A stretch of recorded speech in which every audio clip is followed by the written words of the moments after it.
Controversy continues in Virginia as the second person in line to take over as the state's governor admits he wore blackface. In a statement today, Virginia Attorney General Mark Herring said he wore blackface while in college in 1980.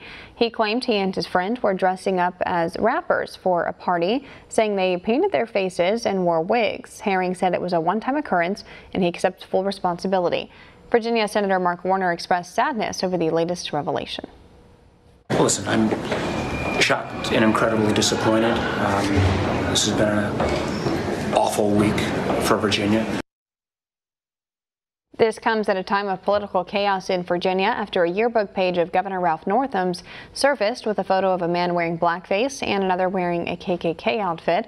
Northam admitted, though, to wearing blackface to dress up as Michael Jackson, and the state's Lieutenant Governor Justin Fairfax has also been accused of sexual misconduct. One America's Gabrielle Cuccia has more.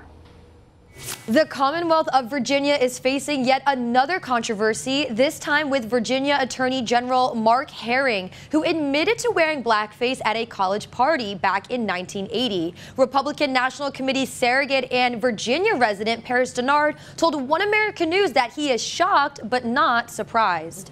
You know, it's beyond unfortunate, the idea that in the 1980s we still had people so proudly putting on blackface and thinking that it was okay. So the question really becomes, what part of his upbringing, what part of his morals and his values did he think was okay to put on blackface, and then people around him to accept that? And then for him to be such a hypocrite and cast aspersions and call for the governor to resign, knowing that he did the exact same thing. Look, you can have a conversation on whether or not blackface is right or wrong. We know that it's wrong when you just so flippantly put blackface on. But what is even more troubling to me is that we have these Democrats in office right now in the Commonwealth of Virginia, where I live, who are so cavalier on issues of race, issues of respect, and more importantly, issues of life.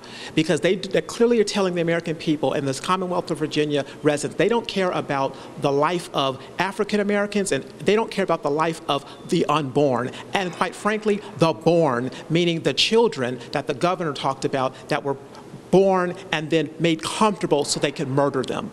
This is what we're dealing with in the Democrat Party. And so when you look at 2020, when you look at the Democrats running for president, they are going to have to answer to this party. That is the new face of the Democrat Party. The face of blackface, the face of infanticide, the face of disrespect, the face of racism. And as to whether the Attorney General will step down, Denard said he believes, based on past officials, the AG will remain in office. I don't believe that any of those persons are going to resign because, especially if you look at the governor, they only served one term. And if you look at Bob McDonnell, who was the Republican governor before that, was under indictment and had several charges that were thrown out but still laid against him, he never resigned. And so the question is, that even if you're going to try to impeach him on what? For being a bigot? Impeach him on what? Being racist? Is that a high crime? Is that a misdemeanor? It's disgusting. It's wrong. But I don't know if that meets the bar of impeachment. And so I believe they're going to stay there. So it is a teachable moment, not only for the country, but it's a teachable moment for the Democrat Party, who is so quick to point their fingers and call Republicans this and that, and talk about the Make America Great Again hats, and talk about our president, and talk about the base of people who are just like me.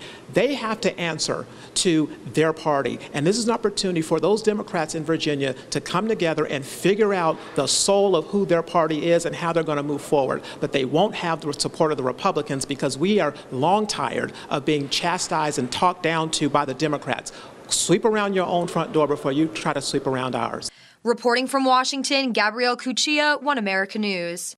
Want to see more videos like this? Click on the link below and subscribe to One America News on YouTube. And call your cable provider and kindly demand that One America News is added to your lineup.